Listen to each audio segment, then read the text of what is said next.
Good morning, good morning. It is Wednesday, the 14th of August, 2024. I'm Graham Hughes, and you are watching Morning Brew on Politics Social. Welcome, welcome. We have in the chat today, we've got Rob Reed Jones, we've got Jupp James, we've got Gareth T, we've got My Life is in there as well. Lucy Willis, we've got Johan in there, we've got Thomas. Hello, everybody. If you'd like to join us in the chatty, if you'd like to join the socialites, please, all you have to do is subscribe, hit the subscribe button, and wait for 1 minute, and then you can write things, and they'll come up on the screen. Please be nice. Please don't write disrespectful things, because I might just, block you from the channel. I had the power to do that, you see.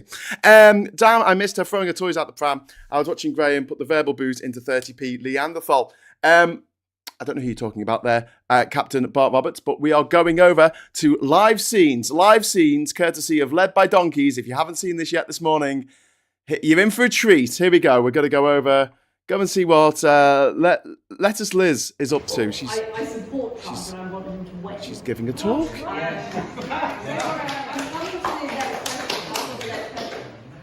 But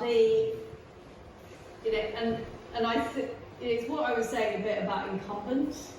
I think the average American is not doing well, and people do vote on. I think it was Bill Clinton's advisor who said it's the economy stupid. So I think that he will probably win. On that. I've got a load of Trump questions, by the way. But what?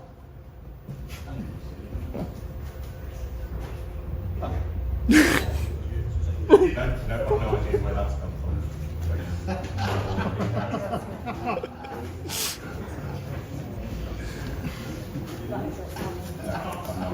It is funny, Liz. It is funny.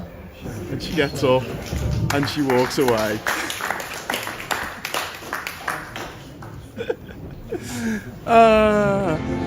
Absolutely sterling work there by Led by Donkeys. It's playing again.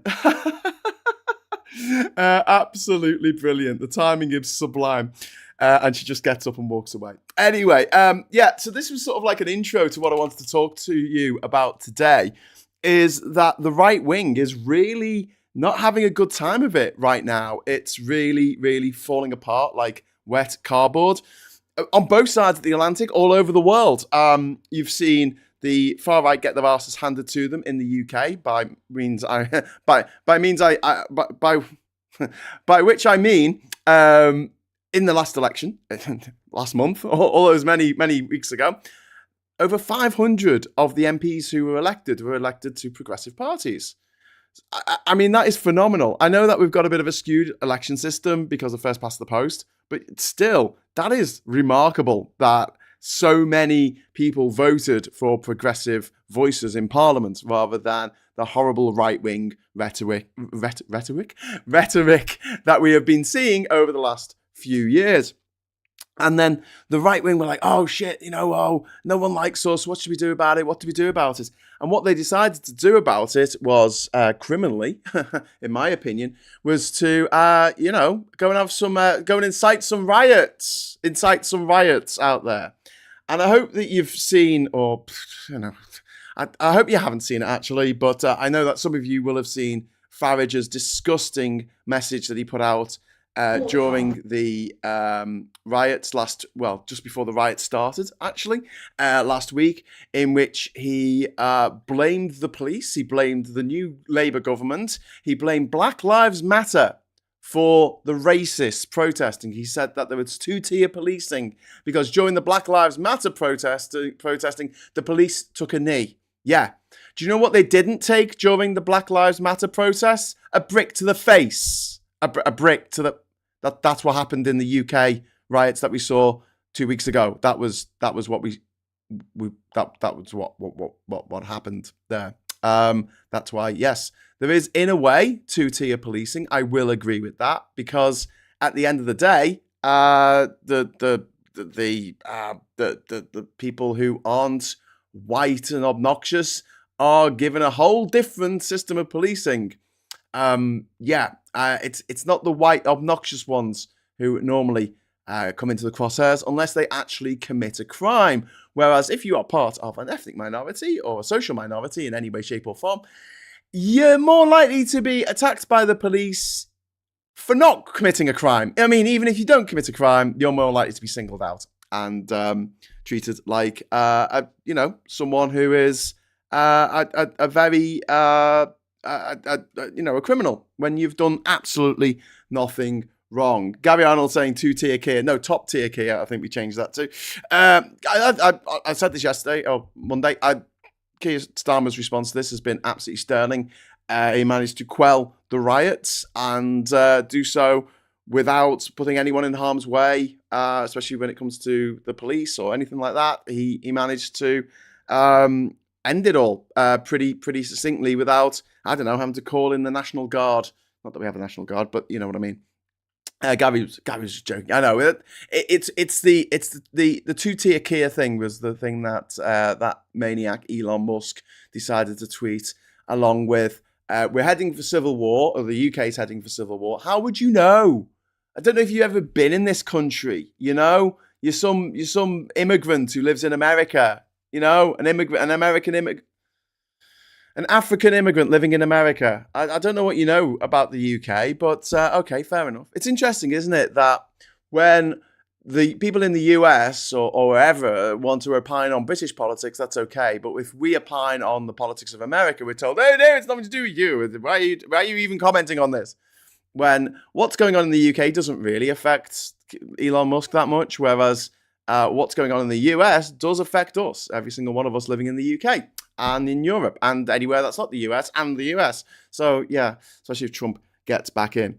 Anyway, so the far right decided after they lost the election, they had the election, they had the arses handed to them in that election, that they needed to do something, and this horrific crime that was committed in Southport gave them ample opportunity to stir the pot, which is absolutely something that they totally did. Where's Real? He knows because he runs Twitter and has been helping plan it for months. Indeed. Brilliant, just as she was lying about the American economy too. Right, I'm going to have to go to, can I call it a commercial break? Can I go to a commercial break for a moment? Because I've got something that I need to go and deal with. And in the meantime, I will leave you in the capable hands. Who can I leave you in the capable hands of for a few moments while I do this thing that I've got to just quickly go and do? Let's have a look. I think we're getting a delivery today, and I think the delivery might have just appeared. So I might have to find something else to amuse you with for a few moments while I go and try and sort that out. Why not Phil? Why not Phil? I'll go to Phil's channel, see what Phil's up to. He's Britain wants more, not less immigration. Okay, I'm going to put you on to Phil for a few moments, okay? Not for long, I promise. Sorry, the desktop audio is still on there. But I will return presently once I've gone and sorted out this mild crisis that's taking place on my doorstep, I think.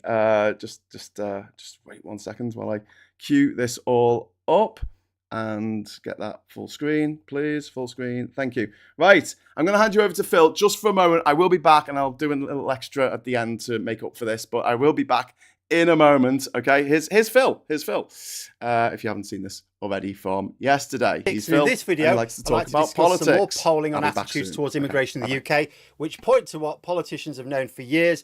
In Britain, we have a Schrodinger's cat type attitude towards immigration. Most people think that immigration is too high, but if you point to any individual source of immigration, they don't think it's too high. Actually, there's quite a lot think, if anything, it's too low. A YouGov poll published yesterday posed the following question. The number of people applying to come to the UK to work in the health and care sector has fallen by 82% compared to June last year. How positive or negative a development do you think this is? Now, before I go over the results, note the question is specifically talking about immigrants applying for health and care jobs. It makes no mention of the state of recruitment in these sectors. It focuses on whether people are happy or not that foreign workers' applications are down. That's it. Because for a population where it's actually a small majority, think that immigration is too high, Wouldn't they be pleased that the number of immigrants coming to work in the health and care sector Hi, I'm back. has come down so much? Because after all, that's a major source of immigration. Yes, it is. Okay, well, we're going to leave Phil there, talking about a major source of immigration. Sorry about that. We are supposed to be getting some delivered today, and they decided to call my partner, Catherine, and she can't answer the phone because she's deaf. They could have texted. They're not here, but, you know, I'm sure there is a note on the system saying, please don't call this person. They can't hear what you're saying on the phone. But never mind. Anyway, that's sorted now. Phil sues Graham for copyright infringement. That'd be quite funny. Yes, I'm taking away all of Phil's viewers. Sorry, you can hear him there. Yakking away in the background. Right. So anyway, completely lost my train of thought there. Bloody delivery people. Yeah, delivering. So we had the election. They did really badly. They panicked, and then they, you know, helped ferment what we unaffectionately call the Farage riots. And as a result of that, we have seen the. Did you give it a good shake? I didn't go to the. Honestly, I wouldn't stop a half-hour show to go to the toilet. I'd just cross my legs. Viv Burgess, I'm not surprised that Truss wants one person who trusts the economy in the UK to come back. Maybe she thinks Rump will make her look better. Indeed. That's very true. So anyway, now, as a result of the riots not going the way I think that Farage and Musk and all those other scumbags planned, which was a summer of hate, a summer of civil disruption, not civil disruption. Just a civil carnage. They wanted people to get killed. They wanted hotels to be burnt down. They wanted youth hostels, citizen advice bureaus, libraries, things that rich people don't use to be burnt down to the ground. And Farage did when he did his video, he was talking about the Black Lives Matter protest, the fact that the Winston Churchill statue was defaced and the cenotaph, and it's just like, okay, I don't think the cenotaph was attacked at that time, but if it was, whatever. I mean, that's just a monument.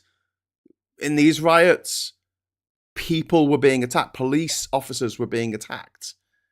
It just blows my mind that he can get away with weaving this disgusting narrative. Thank you very much to David Faulkner.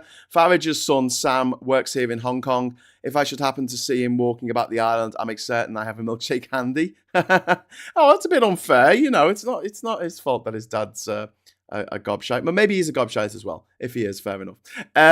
Frank Lamosa, thank you very much for the £5 super chat. In yesterday's Geoscope, I was impressed you mentioned narcissistic personality disorder, which both Musk and Trump show signs of having. Yeah, absolutely. They are textbook narcissists. If you look up in there's a book, isn't there, in America, like the psychiatrist or psychologist put together of all the different neurological mental disorders, and one of them is narcissistic personality disorder, and it's like a tick list of what Trump is, the way he reacts, the things he does. But also, it covers people like Boris Johnson, Elon Musk, Farage, that when they feel like they are being attacked, they will turn it back on everyone else. And obviously, they're the only person who can save the day. That's a whole narrative. They're the only person who has all the answers. The idea of allowing someone else who might have better answers to do that thing is beyond their capability. They can never let go of the reins. And that's why people like Hitler and people like Pol Pot, Mussolini, kind of Gaddafi, Idi Amin, the list goes on. I mean, all of those men, and it's nearly always men, are always very much the mindset of, it's my way or the highway. And it always leads to carnage and death. People dying violently. I mean, yeah. Captain Barber, thank you very much for the £5 super chat. Have the right wing always been this inept? Have I been missing this fact all my life? Thank you very much to Captain Bob Roberts. No, the right wing weren't inept in the 1930s in Germany or in Italy, which is why having inept right wingers is better, is preferable to having ept right wingers.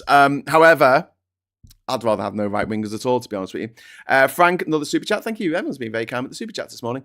I'd not been aware of it until I came across one, and while initially charming, are very destructive. People with no conscience is hard for us to fathom. Yeah, I know, Frank. And as someone who's probably got ADHD, I still haven't been diagnosed, and I won't be diagnosed for another year, probably.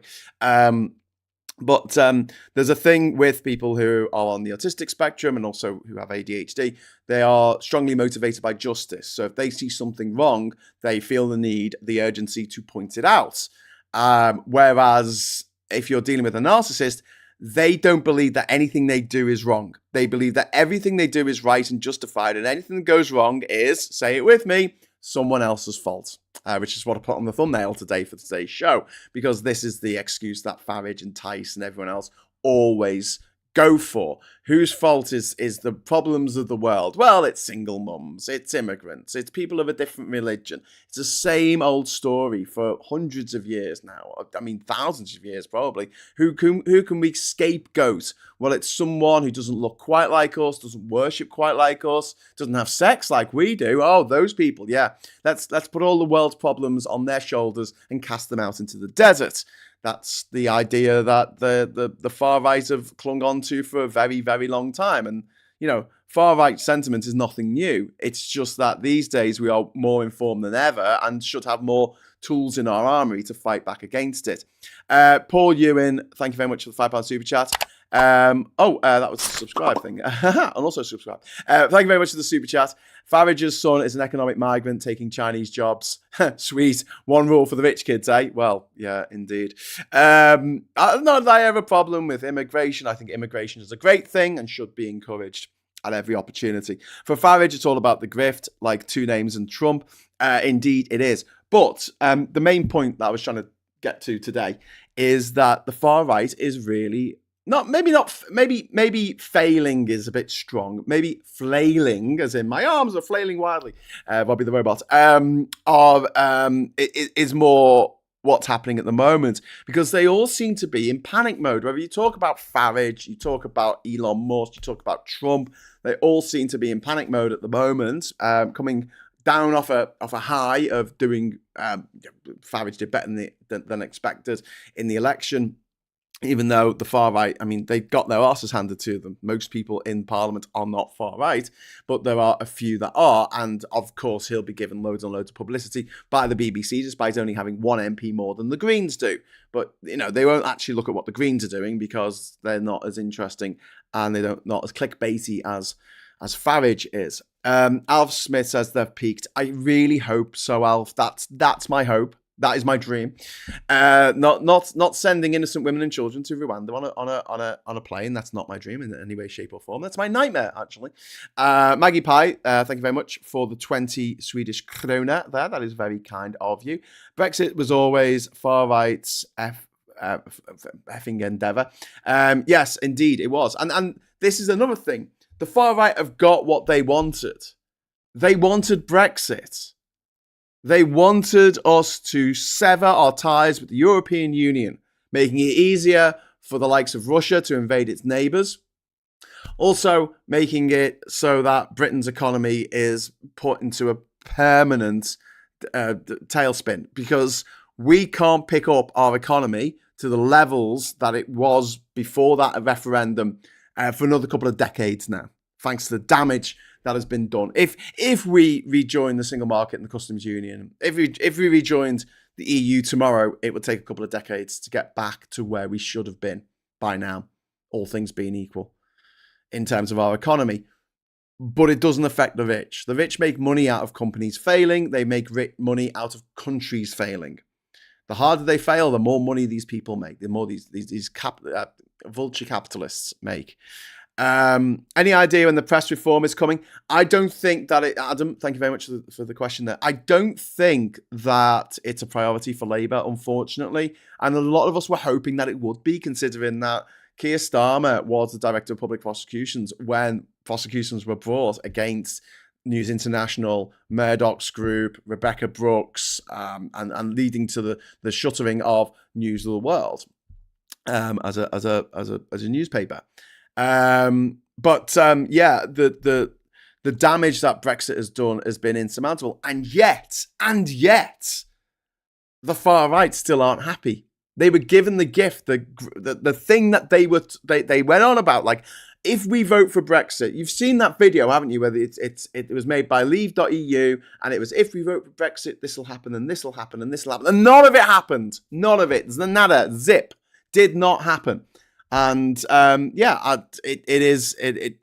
it's fascinating now that those things that they said would happen, they lied about. They said that Brexit would be a panacea and it would cure all our ills. And it's only made everything worse. It's made our economy worse. It's made racial tensions worse. It's made social cohesion worse. It's made life worse for just ordinary people trying to get by, because it has doubled the cost of our groceries.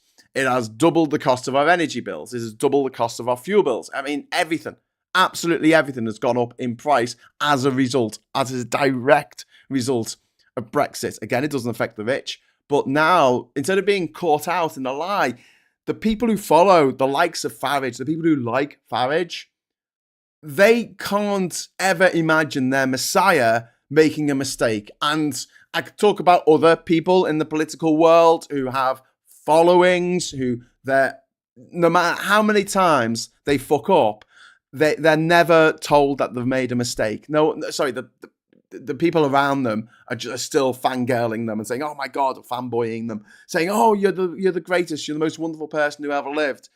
And no matter how many times they make mistake after mistake after mistake, their lackeys, their followers, the people who think the sun shines out of their arse, they won't accept that it was a mistake, because these people are narcissists and they will pivot and they will blame someone else. There's always someone else to blame. It is never their fault. They are the children in school who, when they are caught doing something naughty, when they're caught doing something wrong, go, "It wasn't me," even when it was really obvious that it completely was them. They will never admit to anything, because they believe that telling the truth is a weakness. Being honest with people is a weakness. And I don't think that. I think that it's a strength to have the ability to say, "I messed up. I made a mistake." You will never hear that from the people on the far right. Maggie Pie, thank you very much for the 20 Swedish krona. That's very kind. The dictionary opposite of a panacea would be Brexit. Yeah, because Brexit's broken everything. It's broken absolutely everything.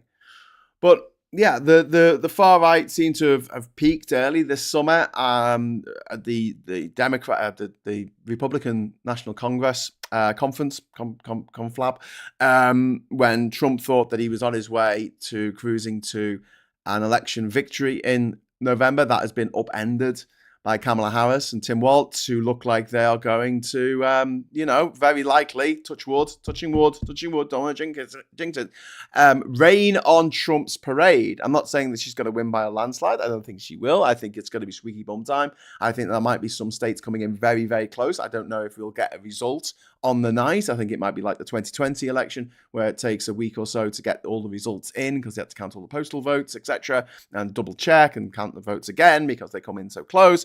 And I'm sure Trump's going to put in lots of legal things, saying, with all the courts that he owns around the country. But I'm a lot more hopeful that he's on his way out entirely now, because don't forget, if he loses this election, he loses his liberty, because he's going to jail. He doesn't want to win. He doesn't want to win this election for the betterment of the USA or the world, or even to enrich himself. He's already done that.